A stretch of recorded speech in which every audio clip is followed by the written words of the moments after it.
Hi, my name is Donnell Chase, and this is my ePortfolio discussion. I would like to start with my professional and personal goals. First off, I'm currently a 5th grade teacher at Stout Elementary, a very small elementary school within Topeka, inner city, central Topeka, USD 501. Professional goals: within 2 years, I'd like to transition to an assistant building leader. Right now, 501 wants you to have that under your belt for 2 years before they'll give you a building. So I need to transition first into the assistant role and then work on getting my own building. I want to continue my work at my school at least for the next year while I'm trying to decide what school might have an opening for me. Continue work on my Math CNA team and the Innovation Academy and keep that professional stuff going while also just getting more experience as I go. Personally, I have my daughter who is graduating from high school and entering college. So within the next 2 to 5 years, I'll have her in college and my son entering high school. So just getting them established and settled would be great. I will next go to my information, my philosophy of education. And my philosophy of education is pretty simple. Basically, I believe that relationships matter, and with that being said, I think that you can accomplish a lot with building relationships with not only students, but faculty, parents, and stakeholders. Basically, I'm the teacher that students come back for, to see, to check in with. They know that I truly care who they are, what they're doing, and I have a lot more reputation with them and also have a lot more respect and can get more done with disciplinary issues and academic things because they do respect me and they know that I care about them. I used to think that basically if you found the right learning style, teaching style, you would have magical amounts of learning happen. And while that's important, I agree. I think really that deep down, building relationships is the key to anything. I think that as a building leader, it's important to have those relationships with your staff, as I said. People want to work hard for people that they respect and also people that they want to please. And so I think as I transition into that building leadership position, I think that people want to belong to a community and they want to believe that their thoughts and opinions matter. And so I know that I'm going to have to take notice of the people around me. So I would say that my leadership style is transformational and situational, as I don't think one size fits all, and I definitely am the type of person that can gauge people and then kind of gauge how I need to handle a situation based on that. Next, I'm going to move to my program of study, and that just outlines when I've finished up all my work. This is the last semester, obviously, of things that I've taken. I started back in fall of 2013 and am completing everything now.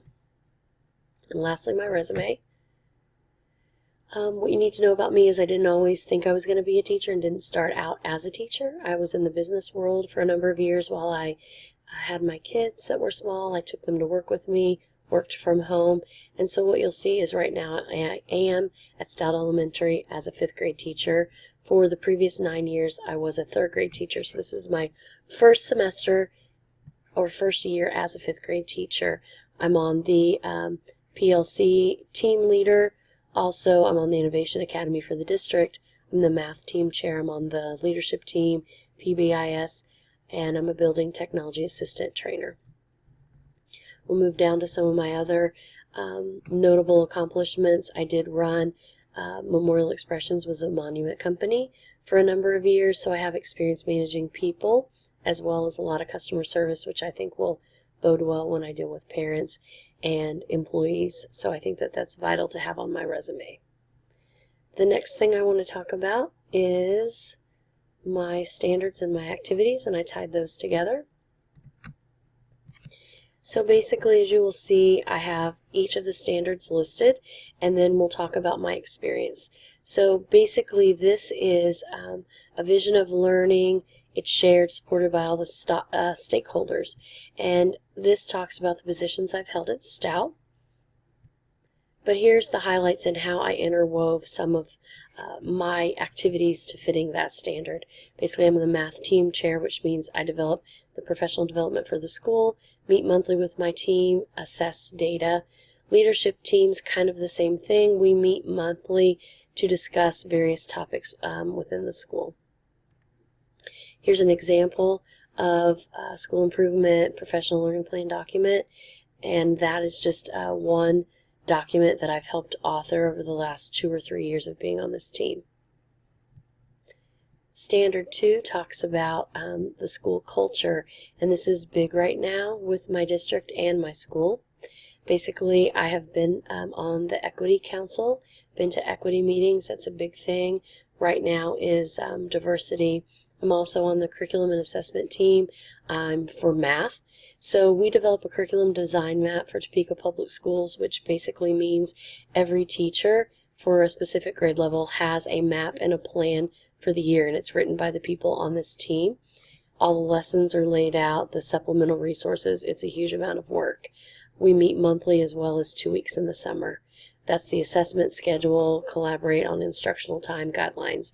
And these are just a couple of things about roles and responsibilities and supporting documents, the instructional time guidelines, also assessment schedules and such. Standard 3 talks about the safety of a school and the resources in managing those. Basically, PBIS is huge in my school. That's positive behavior supports. So we have the trait of the month. We have RISE expectations, which are respect, integrity, safety, and effort. We talk about how to take notice of the kids displaying those traits and also have awards, assemblies, and celebrations. And by practicing and promoting those traits and expectations, it's a very safe, well-running school. Also, it talks about me being a math assessment, curriculum and assessment member again. Helped create the rubric that's used on the walkthroughs that come through for the principals to assess teachers, and also talked about what would be included on the walkthrough. Here's an example of some learning taking place on a practice walkthrough, and also assessment schedule. Standard 4 talks about collaboration and responding to the needs of your community, your students, your staff, and trying to help out those types of situations by using what's around you. Basically, one way I fulfilled this was I was a judge for Destination Imagination. It required training and spending a day for the regional competition. Also, we did a canned food drive, and everything was donated to God's Storehouse, and also after prom chaperone. That was kind of a fun thing to do at the high school. Here's a picture of some of the canned food and also the Destination Imagination creativity section. Standard 5 talks about being fair, ethical, acting with integrity, and that's, being open and transparent and acting the way that you expect your students and staff to act. I went to 2 days of Beyond Diversity training. There is a book that goes with that. That was a huge eye-opening experience for a lot of reasons. Don't have enough time to really even touch on what I learned there. I also mentored a student teacher for an entire semester. That's giving back to the profession, but also I learned a lot about myself as a teacher and as a leader by doing that. Countless hours, more than I could even document in that portfolio. Anyone that's had a student teacher realizes that. Also, I've conducted the School Culture Rewired book study at my school. And there's a picture of a middle school visit and mentoring my student teacher, also bringing in the community. That's a Topeka Roadrunner player, hockey player coming to read, and then the book study. Standard 6 talks about responding and understanding everything that goes on with teaching, socially, politically, economically, legally, and how you can give back and be a part of positive change, which right now we desperately need in education. Basically, I'm a KNEA member, and I'm lucky to live in Topeka because I can go to the Capitol building and talk about and do what I need to do and help hopefully influence some good legislation and school funding. Also, I'm on the Topeka Innovation Academy. We have a Chromebook 1-to-1 for 3 through 5 grades next year, and responsible for embedding technology into the school curriculum by writing lessons. Here's an example of some funniness and just being a good role model to kids, and also a picture of Innovation Academy. With that, we will move to my reflection, which I will say has been an amazing journey. Basically, my initial thoughts about going back into education was met with a little bit of resistance from people saying, okay, why are you going to go back? What is it that you're going to do? How are you going to handle all of this? A lot of my teacher friends were like, why in the world would you want to be an administrator? You know what they're like. And for those same reasons is why I want to be an administrator, because I want to be someone who can put a positive spin on things and help make a change. And I didn't take this decision lightly, but I was kind of worried about the time commitment. So as I began taking courses, again, people questioned it. I wanted to form relationships and found myself working way harder at this program than I did in my undergrad, that I sat in person my entire 4 years. Collaborating digitally through discussion boards was amazing. I had a lot of people that I have made great friendships with over this time.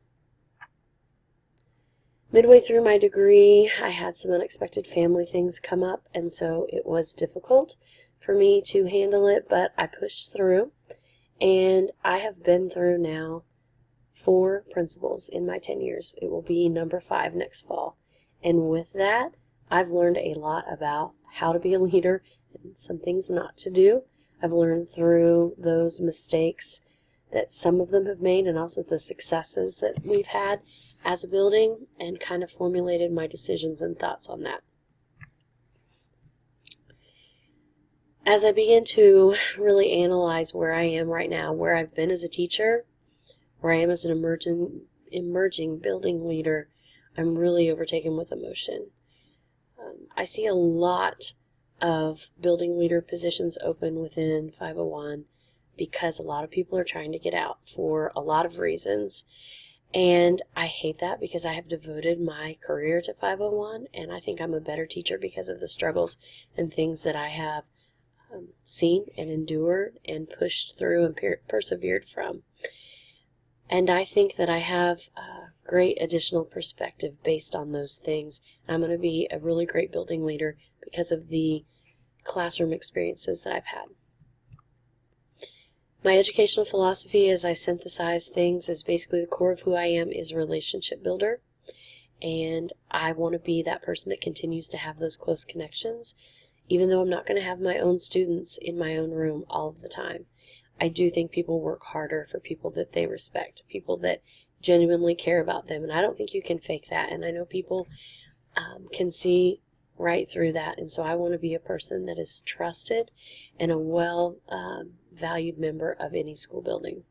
And I think it also takes a team to run a school, and I will not forget that as a building leader, that it will take a team of people. Lastly, I would just like to thank Fort Hays State for this opportunity. Again, I have worked harder at this degree than I have in my entire undergrad. And people tell me, gosh, you're doing an online degree? How easy is that? And it has been anything but easy. It has been challenging. It's been rewarding. It has been amazing. And I just want to thank all of the faculty and the students that I've met along the way, and the friendships that I've made, and the connections that I've made will make me a stronger building leader and have made me a better human being. So, as I close, I just want to, again, thank Fort Hays State, and this will be my final project. Thank you.